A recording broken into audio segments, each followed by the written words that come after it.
Hi, I'm Christina, and this is a book review of Station 11 by Emily St. John Mandel. So this is my second book by this author. I also read Sea of Tranquility by her earlier this year, and I absolutely loved that book. I gave it 5 stars, and I also absolutely loved this one, and I've also given this one 5 stars. So this is a post-apocalyptic novel, and it was published in 2014. And I just thought this was absolutely wonderful. It's one of the most different type of post-apocalyptic novels that I have read. I would say this one is a lot more hopeful and uplifting than a lot of the post-apocalyptic books I have read. A lot of them are a lot more bleak and a lot more brutal. I'm thinking the likes of the book of the Unnamed Midwife. And this one just had a lot more hope in it. And I really enjoyed it. I thought it was written absolutely beautifully. I love the way Emily St. John Mandel writes. So let me tell you one of my favourite things about the story, and that is the way in which she interconnects the different characters, the different timelines, the different stories, and oftentimes the characters themselves don't know about these connections, but we as the readers do, and I think that the way she's done that is so clever and so brilliantly done. So let me tell you a little bit about the characters, the settings and the plot without giving away any spoilers. So at the very start of the novel, we are following a man named Jeevan, and he is training to be a paramedic, and he is out for the evening to see a theatre show production of King Lear. Now, the man who is playing King Lear is a very famous actor called Arthur, and he is so excited about this role because he is now finally old enough to play King Lear, and this is something he's always wanted to do. So this is one of the nights of the play, and during the performance, during the scene when King Lear's madness takes over, he has a heart attack on stage, and Jeevan in the audience, because he's training to be a paramedic, rushes up onto the stage to help. And this is the very first day, the outbreak of the virus. So the virus itself is called the Georgia flu, and it kills about 99% of the population. It's come across from the country of Georgia, and they think it's come across probably via a plane, and the way that the virus spreads is incredibly fast, and a lot of people die very quickly. And then we start following Jeevan from this night, and he has a friend, a best friend I would say, who is a doctor.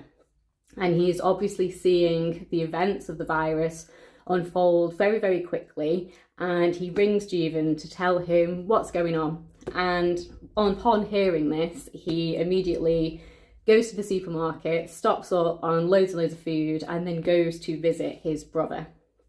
So that's those two first characters. We've got Arthur and Jeevan, and then the story moves 20 years into the future. So we don't actually see a lot of the virus spreading or a lot of the immediate impacts that happen. We kind of move straight to the future 20 years. And one of the main characters we're following then is a girl called Kirsten. So she was 8 years old at the outbreak of the virus. So she's about 28 years old now, and she is part of the Travelling Symphony, who are a collection of people who travel to kind of produce Shakespeare productions and to do orchestral music. So basically they're traveling the border between Canada and America, and they're putting on Shakespeare plays, and they're doing musical performances to the little towns and villages that have established themselves 20 years after the pandemic. So we basically follow her as one of our main characters. And I really like the way actually that this story focuses on the arts, in the sense that when you read a post-apocalyptic novel, generally speaking, we don't focus too much on theatre shows and music and comic books and the like. It's very much all of that part of humanity gets lost very fast, and nobody really has the time or the energy or maybe the need to try and bring that back into their modern society. But in this one, the arts are a very kind of central part of life still. So obviously we have this group of people who are travelling a long way and putting on like Shakespeare performances, and you know, their musical instruments that they have are so precious to them. And then we also have the character of Kirsten, who has a comic book which is incredibly special to her, and she's been looking after it for decades at this stage. And then we also have another character who is living in an airport now, and he's kind of a curator of a museum. So he started collecting items that are important to human society in the past, but not so much today. Like a stiletto, for example, would have very little purpose in a post-apocalyptic world, and you know, like a mobile phone, etc. So yeah, I thought it was interesting how we focus on that kind of side of humanity, and how it's kind of centralised as something that is important and not just something that would be lost within days and no one would have any urgent desire to bring back. So yeah, I thought that was good. One of the other themes that the novel explores very well is the idea of prophets and the idea of cults. So during the course of this novel, there is one man who has stylized himself as the prophet, and he's probably one of the most dangerous people we meet in this book. And he's traveling around, and he is obviously a threat to a lot of people, and he becomes a very pivotal part of this story. And the idea of religious leaders sprouting up and kind of the cults that surround them is also an important part of this story.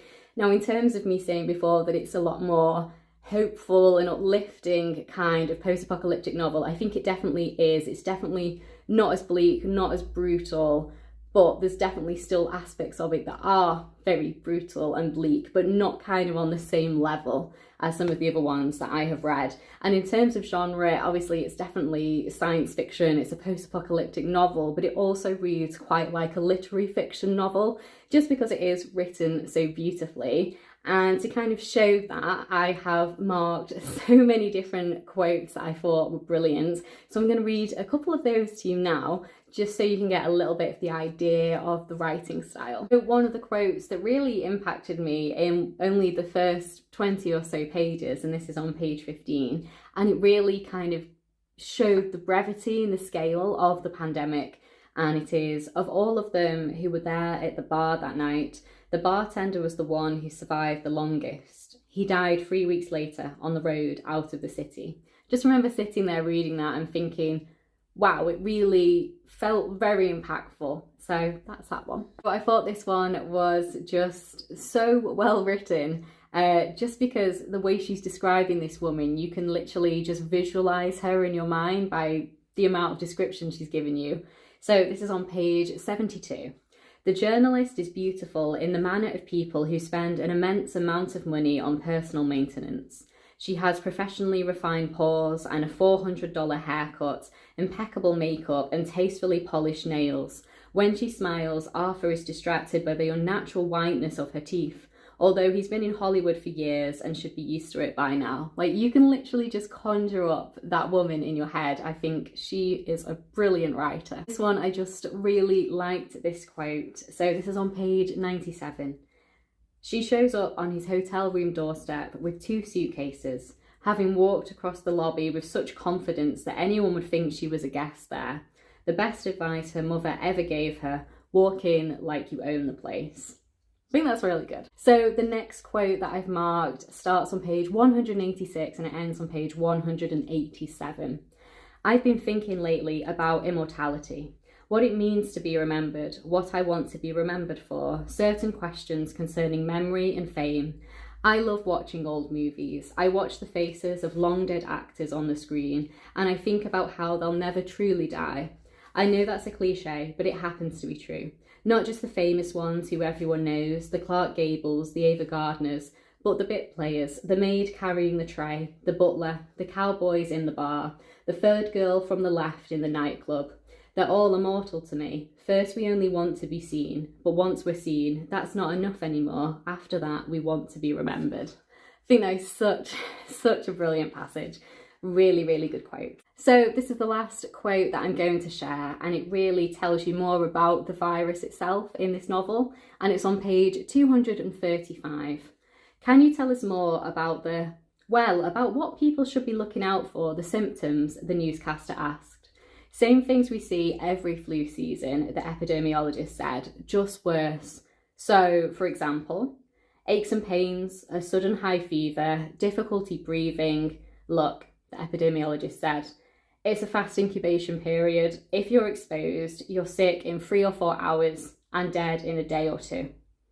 We're going to take a quick commercial break, the newscaster said. I thought that was a really poignant part of the novel and kind of very reminiscent of how it would actually be if we were ever in a situation in the world where we had a pandemic where the virus was this deadly. So yeah, I thought this was an excellent book. I think it is beautifully written. I really like the way she interconnects all of her characters, her timelines, her stories.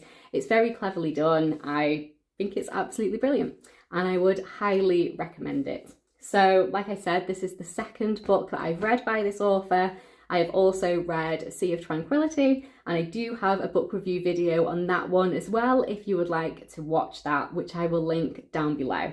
So thank you so much for watching. Please do like the video if you've liked it, and please do subscribe if you'd like to hear more of me talking about books. If you have read this book, I would love to know your thoughts on it down in the comments, and if you haven't read it yet but you want to, definitely let me know that too.